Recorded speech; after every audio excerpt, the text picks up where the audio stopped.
Hello, my darling loves. Welcome back. Thanks for tuning in for another lovely episode of Witch Weekly. Happy Sunday.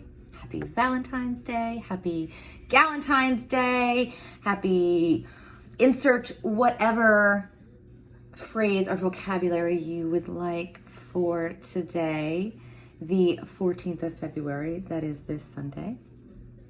And I do hope that you are all well and that you are spending tonight, however suits your heart space.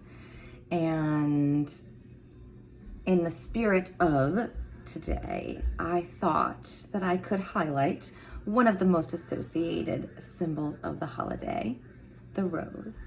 I have my heart-shaped Betsy Johnson sunglasses on, and Ryan got me a beautiful bouquet of a half dozen roses sitting right over there. And so I wanted to talk about the flower and the oil itself. Not only is it used and connected to love spells and linked to weddings and hand fastings because of the mythology of the flower's ability to strengthen the bond between lovers and partners, but it is also excellent in healing rituals. It's amazing at inciting self-love and inducing passion. Rose is everything you think it is and more. I love rose oil and rose hip seed oil for scars, for fine lines. I use it on these peepers every day. And I've used it on scarring and any kind of discoloration in the skin. I was using it a ton back when I was an esthetician, and I still use it now, and I still recommend it all the time. And I often use the rose buds. If you've seen my Instagram or Facebook stories or posts lately, I was showing them off a little bit.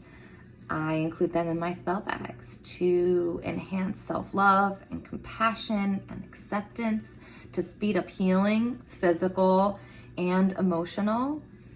It's just really marvelous. The scent, the intoxicating aroma. Yes, it is a very wonderful urban oil for attracting and drawing in potential partners and love, but it's also there to support you and your heart space and bringing that confidence and that love to you.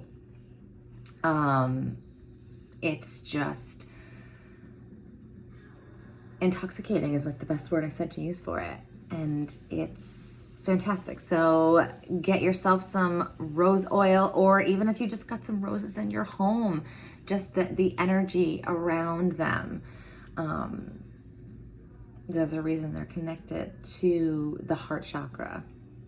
And speaking of the heart chakra and my other piece I want to highlight tonight, we're going back into the crystal corner. I know we haven't been there in a while, and I want to talk about this beauty. And I believe it's very possible that over the spring or summer, I did something on rose quartz, but I don't care. I'm going to do it again because I want to talk about it, and I want to show it off to you and share it with you in case you missed that. So I've got a couple of rough pieces. No one's on the floor. And I've got a tumble piece that looks like a heart. And rose quartz, which I'm sure many of you are familiar with, and many of you might even have. It's one of the first crystals I learned about and was introduced to. And I believe it's a staple and a must-have in any crystal collection. It's beautiful. It's useful for a myriad of reasons. Known more famously to support and emit unconditional love, connected to the heart chakra, as I said. It's calming, it's soothing, it's that warm, luscious hug at the end of a really tough day. It evokes the energy of trust, trusting in yourself, trusting in your loved ones and your partners.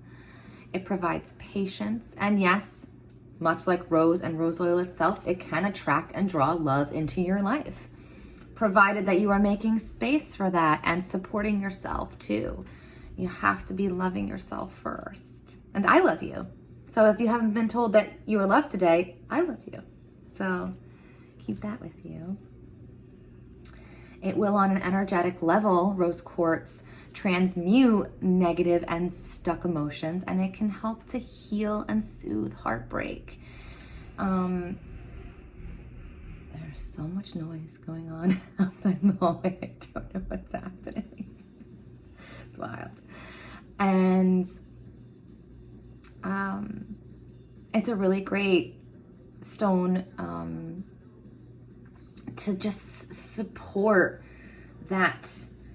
your center, right? Use it for comfort, for support, for forgiveness, and to really amplify your self-worth. And banging back there outside. I'm gonna have a sip of water before I get onto our tarot segment. Tongue-tied today. So there's no astro alchemy tonight, as things are pretty much the same. Not a lot has changed.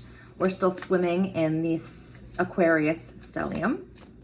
Mercury is still retrograde until the end of the week. So my advice is to keep planning, keep prepping, keep dreaming. Mercury is conjunct Jupiter, and that makes for really expansive and really big ideas. So you can dream really big, write it all down, plan it all out, map it all out, get it all together. So that way, once we get past the retrograde and past the shadow period and we get into March, I can't even believe I just said when we get into March, we can shift into a new year and really start to cultivate and craft these ideas we've been dreaming up for the last couple of weeks. I know I have some really exciting things that I'm putting together and I'm brewing up, and I can't wait to share with everyone. So stay tuned for all of that magical wonderfulness. All right, one more shuffle. I'm using the True Heart Tarot because it is all hearts and flowers tonight. All right, I'll give a nice cut, and let's see what the tarot has in store for us tonight. We got the Hierophant again.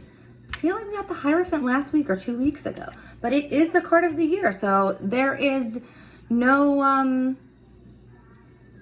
I think I got the Eight of Wands last week, and we've got the Prince of Swords. So sort of what I was just saying, not that not much has changed, but we're still in this stage. We're still in this phase, right? We've got the Prince of Swords. We've got the Hierophant, like I said, and we've got the Eight of Wands. I love this card. I love this illustration of this. A lot of Eight of Wands cards are just the wands flying through the air. But I love this whole brain here. You know, there's just, the wands are all about fire and passion and creation and creativity and projects and manifesting. And in the Eight, it is at a fast rate. You know, the swords are that air quality, that thinking mind. The Hierophant is that spiritual mentor, teacher, that inner teacher, that the divine knowledge, that these like brilliant ideas can come to us, so we can be learning and growing and expanding at a quick rate, at a really fast rate. And we're just itching to get everything moving and going. And while the Eight of Wands does mean things were going to shift fast and move quickly, I want to impress that this week, just still keep minding your P's and Q's, crossing your T's, dotting your I's, reading the fine print, keeping everything backed up, and just keep building it, you know, just keep learning, keep growing, keep expanding, keep striving. And it's just like building this momentum and having this plan for when we can really sort of open up and propel. So that's my advice this week, and the cards reiterated it to me. And you may get these sort of twinges of brilliance this week is what I'm feeling. So it's just might be a little thing here and an extra something there. You are inspired. You are feeling really enlightened by recent events or things that are going on in your immediate environment. And so keep paying attention. I pulled an oracle card, it was yesterday or today, and it was to listen, right? Listen with wonder, to really drink it all in. And just being present sounds easy, but it's not. It can be really difficult to not worry about what's going to happen, or keep thinking about what you want to do tomorrow or next week or next month or 6 months from now, or I want to go there, or I want to do this. But like staying here in this moment and really opening up your eyes to all of the colors and all of the beauty is really imperative, and I believe really important to that sense of gratitude and that practice of patience. And Rose Quartz can really help with that. And especially now with everything that has gone on in the world, you know, globally, publicly, and I'm just speaking also personally, it's reveling in the moments in between and all of the steps along the journey. And I want to continue to go on this amazing journey with you. And just, you know, tell your friends and your family that you love them, that, you know, you support them, and, you know, and I wish that all right back to you, from me to you. And I am here for you. And if you are looking for some more in-depth support, you know where to find me. I don't need to plug. I have all of my offerings up, and like I said, I have some really exciting things I'm going to be announcing soon, and I love you all. I'm going to keep saying it. I hope you have a wonderful week, a wonderful rest of the night if you're watching this on Sunday or whenever you're watching this, and I can't wait to connect with you again next week, probably before then. And until then, stay wild and stay weird.